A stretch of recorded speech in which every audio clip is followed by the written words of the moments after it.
যতক্ষণ পর্যন্ত সরকার একমত পোষণ করে এবং আমাদের যে উপর যে আজকে প্রশাসনের অতর্কিত হামলা হয়েছে এটা নিয়ে যতক্ষণ পর্যন্ত কোনো সুনির্দিষ্ট ব্যাখ্যা না দিবে ততক্ষণ পর্যন্ত আমরা এই ব্লকেট কর্মসূচি ছাড়ব।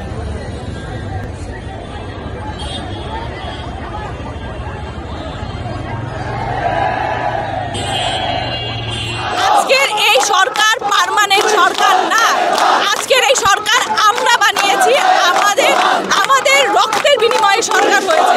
এই সরকারকে আমাদের সাথে বসতে হবে, অনতিবিলম্বে বসতে হবে, যখন দাবি দাবা মেনে নিতে হবে এবং আমাদের বন্ধুদের যে এই হয়রানির শিকার হচ্ছে এটা যতক্ষণ না পর্যন্ত সলভ হচ্ছে আমরা কঠোর থেকে কঠোর স্টেপে যাব। আমরা এখান থেকে একটা স্টুডেন্টও যাব না।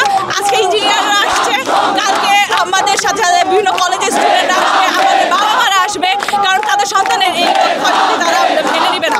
সকল প্রশাসনকে বলতে চাই, আপনারা যদি ডিপ্লোমা সিন্ডিকেটকে স্যারো সাপোর্ট দেওয়ার কথা ভেবে থাকেন তো আপনাদের সবাইকে জবাবদিহিতার আওতায় আসতে হবে।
আমরা চাই ইন্টারিম এদের চিকিৎসার দায়ভার নিক।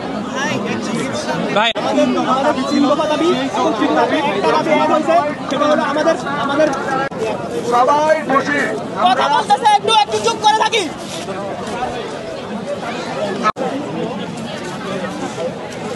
আচ্ছা আমরা একটু কষ্ট করে সবাই বসে যাই।